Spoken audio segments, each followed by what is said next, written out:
नमस्कार, मैं स्वप्निल और आप the news launcher Uttar Pradesh Uttarakhand देख रहे हैं। लखनऊ के कालीदास मार्ग पर स्थित मुख्यमंत्री आवास, जहां पर योगी आदित्यनाथ रहा करते हैं, उसके नीचे शिवलिंग है। तो क्या मुख्यमंत्री आवास की खुदाई होगी और क्या मुख्यमंत्री आवास को नेस्तनाबूद किया जाएगा?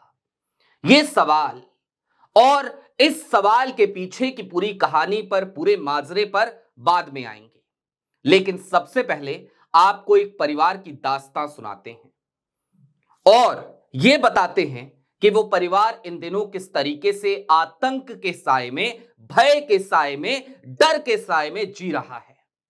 उस परिवार की यह दास्तां सुनने के बाद आप ये भी सोचने पर विवश हो जाएंगे कि सूबे में संविधान का राज चलता है या नहीं चलता। कहीं ऐसा तो नहीं कि अघोषित रूप से मनुस्मृति ही लागू हो गई हो।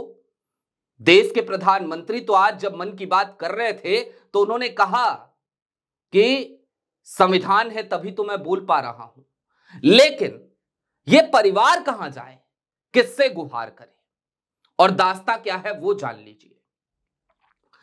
यह परिवार आतंक के साए में इसलिए है क्योंकि इन्हें डर है इस बात का कि किसी दिन अचानक, हालिया दिनों में ही वो दिन नजदीक है जब योगी जी का बुलडोजर इनके घर के दरवाजे के सामने आकर खड़ा हो जाएगा। उस बुलडोजर के नुकीले हाथ, उस बुलडोजर के नाखून इनके घर की दीवारों में पेवस्त हो जाएंगे और देखते देखते इनका आसियाना, जो इन्होंने 10 साल पहले खरीदा था, वो मिट्टी के ढेर में बदल जाएगा, नेस्तनाबूद हो जाएगा। ये कहानी संभल की है, संभल के चंदौसी इलाके की। और इस परिवार के बारे में भी कुछ बातें और जान लीजिए। इस परिवार का खर्च चलाने के लिए 2 लोग काम करते हैं। एक वृद्ध मां है जो सिलाई का काम करती है और दूसरा बड़ा बेटा है जो कारपेंटर है, बढ़ई है, लकड़ी का कारीगर है, लकड़ी का काम करता है। इसके अलावा कोई तीसरा जरिया इस परिवार में कमाई का नहीं है, कोई और आय का स्रोत नहीं है। जिस मकान की बात हो रही है, जिस मकान पे योगी जी का बुलडोजर किसी भी पल चल सकता है, वो घर जब इस कारपेंटर जो लड़का है, इसके पिताजी जब जीवित थे तो उन्होंने 10 साल पहले खरीदा था। 10 साल से यह परिवार उसी घर में रह रहा है। यह कहानी साकिब की है, उसकी मां की है, उसके परिवार की है और उसके आसियाने की है जो संभल के चंदौसी में है। और बुलडोजर क्यों चलेगा अब यह जान लीजिए, और जानने के बाद आप अपना माथा पीटने पर मजबूर हो जाएंगे, यह सोचने पर मजबूर हो जाएंगे कि उत्तर प्रदेश में संविधान लागू है कि नहीं लागू है। देखिए अपनी स्क्रीन पर एक खबर को जरा गौर से देखिए। जी हां, बावड़ी मिली है और बावड़ी की दीवारें हैं वो दरअसल इस घर से के नीचे मिली हैं और इसीलिए इस घर पर बुलडोजर चलाने की कवायद चल रही है। और संभल का प्रशासन ये कह रहा है कि हम विचार कर रहे हैं कि इस घर को अतिक्रमण घोषित करके इस पे बुलडोजर चलाएं कि नहीं चलाएं, क्योंकि बावड़ी पे तो अतिक्रमण हुआ है। इस जमीन पे कब अतिक्रमण किया गया, कब वहां पर मकान बना, इसकी कोई जानकारी उपलब्ध अभी फिलहाल नहीं है। किसने बनाया इसकी भी कोई जानकारी नहीं है। यह भी नहीं पता कि वहां पर इस बावड़ी के ऊपर मकान जब पहली बार बना होगा तो वो किसी हिंदू ने बनाया होगा या किसी मुसलमान ने, क्योंकि बावड़ी तो खंडहर हो गई थी, वो तो मिट्टी के नीचे दबी हुई थी। लेकिन आज की तारीख में जब वो बावड़ी मिली है तो संकट उस साकिब के परिवार पे है जिसने 10 साल पहले गाढ़ी कमाई से जिसके परिवार ने वो मकान खरीदा था। जरा सोचिए कि यदि संविधान लागू है तो किसी को उसके घर से सिर्फ इस बिना पर कैसे बेदखल किया जा सकता है कि उसके घर के नीचे एक बावड़ी है। अगर ऐसा है तो पूरे भारत की खुदाई करवा दीजिए और यकीन मानिए आप जहां जहां खुदाई करवाएंगे वहां वहां कुछ ना कुछ निकलेगा ही।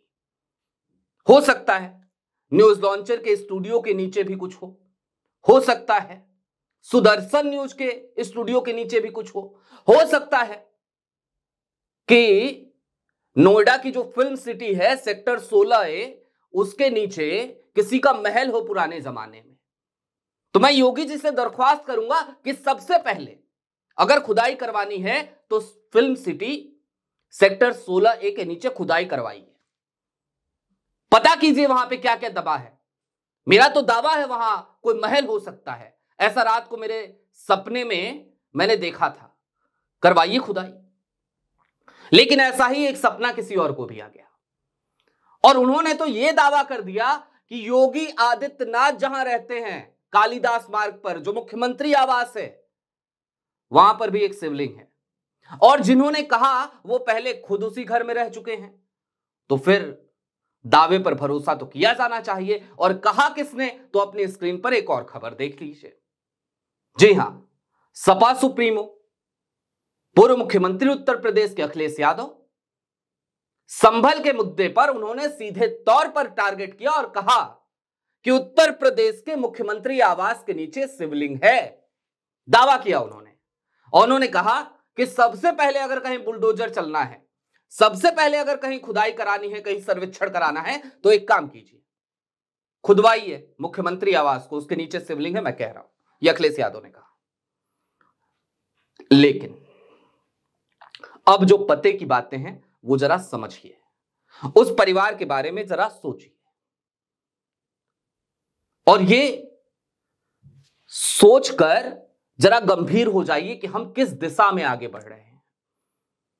दुनिया एक तरफ विज्ञान में तरक्की करने की बात सोचती है, दुनिया एक तरफ विज्ञान और प्रौद्योगिकी को महत्ता देती है, रिसर्च पे काम करती है, शोध पे काम करती है, लेकिन हम पूरे देश को खुदाई अभियान में लगाने पर तुले हुए हैं।